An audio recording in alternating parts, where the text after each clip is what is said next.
Hey, this is Aaron the Metal Theologian. Giving this another shot because I fucked it up the first time once again. So, what can I say? But I got a few new arrivals, and I'm going to show the jeans trick, which I've talked about in a couple comments here and there, but I think is an important skill to know for record collectors. So let's start with the records real quick. This one I got on a recommendation from Garner over at the Rock and Roll Truck Stop. It is... Fuck, let's see if I can do this. Okay. Lion's Share by Savoy Brown. Now, I used to have a copy of Raw Sienna years ago. I didn't really think very much of it. I just thought it was kind of boring. But after seeing this in the company of like Tear Gas, not to mention Gin and Armageddon and some of the other great shit that he's shown, I was like, maybe I should give this fucker another chance. So I bought the specific record, and I really enjoyed the hell out of this thing. It's definitely very straightforward. It's on the bluesy end of the spectrum, but it's not just like the kind of blues rock that just bores the hell out of me, like Clapton going, it's some lame shit. It's like a good band, good songs. First song's a Vanda Young composition, so I thought, maybe they just sound good playing the Easy Beats song or something like that. I assume it was an Easy Beats song. But the original compositions are all good, and man, every single song on this record I really enjoyed. Played it all the way through. I'm going to show the gimmick cover real quick because you see that? Like, it opens up. This actually isn't that hard to find, but oh my god, look, there are fucking people coming out of his brain. Holy fuck, they're Jesus, So, yeah, there we go. So, yeah, that was a really good one. Very pleasant surprise, like I said. I was not expecting to be overwhelmed, and I wasn't, but it was cool. You know what it kind of reminded me of was that Homer Grown in USA record, if anyone has that. Or maybe really early ZZ Top. Except it's probably even little less bluesy than that ZZ Top shit. And I love those records. Can't say such good things for this one, which is also 1972, Pile Driver by Status Quo. Gave this one another chance. Gave these guys, actually, not this particular record, but this band another chance on account of some love I heard coming out of the vinyl community directed at these guys, and man, I still just don't get it. I put it on, thought, yeah, this pretty much sucks. I listened to like 2 songs, but man, this sucks. Wandered off and did something else. Came back, and I was like, fuck this. Turned it off, right? So later on, it was still in the record player. I was like, I'm going to put something else. Okay, I'll listen to it again. Alright, now I'll listen to it again. I'll listen to the other side. So I flipped it to side 2. Big Fat Mama, actually. I wasn't expecting much of that, but it sounded pretty good. It was kind of rocking, getting into sort of Bad Nazareth groove that was okay, And, but then, like, after the first couple songs just kind of petered out again, I wandered off from it, came back, and I was like, what the fuck are they doing now? So that's it's a very tepid endorsement of this record, but it's really about the best I can do. This, of what I've heard, is my favorite Status Quo record so far. I hated In the Army Now when that came out. God, I hated that fucking record. And a lot later, I gave him a chance. I got Ma Kelly's Greasy Spoon. Fuck, my camera's really bad today. There we go. Ma Kelly's Greasy Spoon, I think it was called, from the late 60s. That wasn't terrible, it was just boring. It didn't insult my intelligence the way In the Army Now did, but I just didn't like it. So I'll give this a couple more chances. Maybe I'll come back in a few weeks and go, oh man, that fucking Status Quo record was so good. But it's a white label promo. It's kind of cool, a little bit. It adds like a couple atoms of coolness to this thing, maybe. In fact, I think they're right there on the cover. You see that smudge? That's like the extra coolness that it acquired by virtue of being a white label promo. So it got a little bit of coolness, then just went on the record cover instead of like directing it into the sound.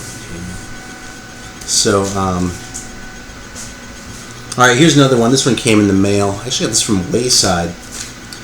This is Akasha, and I thought they were Norwegian, but their names are looking Danish to me.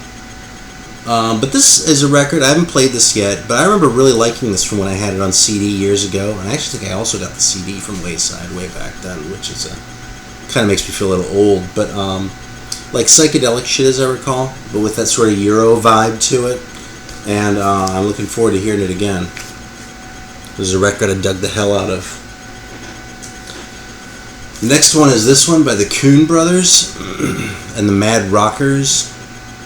This is like 68 or something like that, 69 thereabouts, and this is a Wah-Wah reissue of it.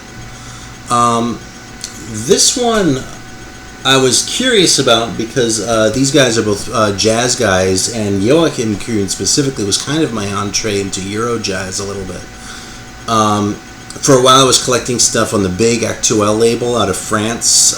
They put out a bunch of free jazz shit that most of you would probably hate anyway, but like in the early 70s, they had some pretty crazy shit by like Archie Shepp, and there's really good Burton Green records, some Paul Bley, Dave Burrell, Andrew Cyril. That record's fucking nuts. It's just drums and nothing else. Anyway, though, there's a Joachim Kuhn record that I really liked a lot, and then just about 6 months ago, up in Colombia, I found an Impulse record, of all labels, that had both these brothers. And again, it was a total jazz record. So, normally jazz guys doing rock guys and rock guys doing jazz. Recipe for disaster, right? But I heard a clip or two of off of this record, just, I don't know, poking around YouTube or something like that. And I really liked what I heard, so I'm pretty hopeful this will turn out to be like a really sort of early, like, proto-krautrock gem instead of being, you know, well, something that sucks, frankly. Another one I'm very happy to find a reissue of, actually, I was really stoked about this one a lot, is the Eternity record. This is, this is one I've seen kicking around record shows. Not a lot, but occasionally. It's usually like in the $200 range. And you don't often see Jesus records going for that kind of cash, right? So I saw there was a reissue coming on a new label, to my knowledge, called Got Kinda Lost, which seems to be somehow affiliated with Garrison Records out of Spain, who's also done some pretty good stuff. Anyway, I managed to hear one song off this, which was rockin' and like pretty damn good. So yeah, I'm really looking forward to checking this out. Actually, I just opened this. This was the one that I opened with the jeans trick in my first take of this video, the one that I fucked up.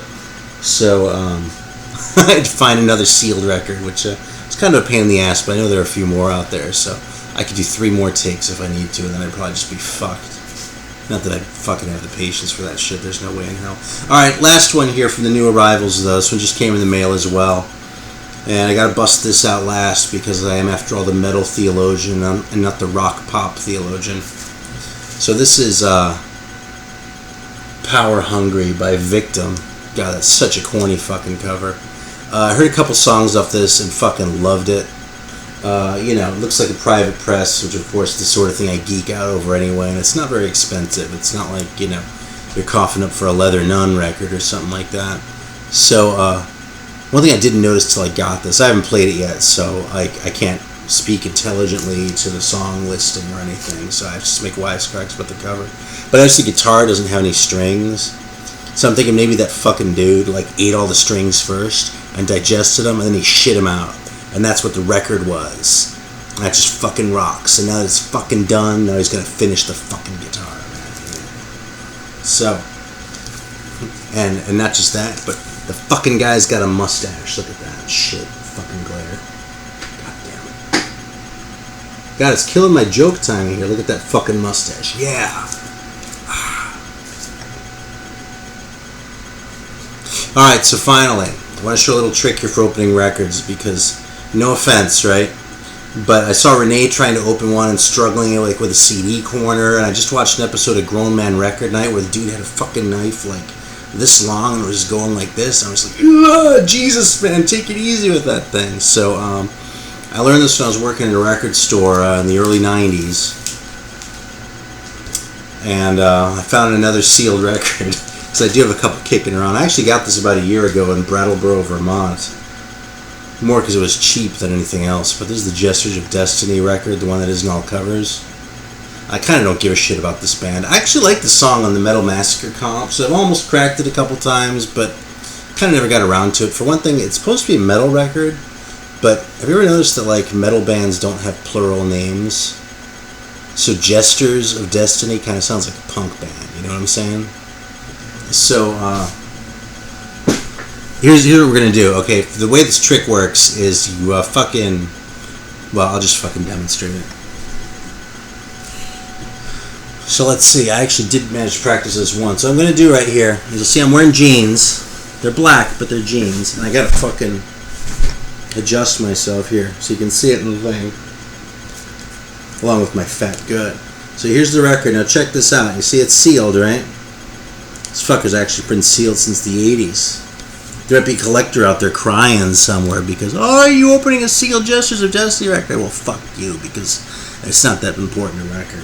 So anyway, here we go. What you do is you take the fucking thing perpendicular to your pants like this, and you go like this.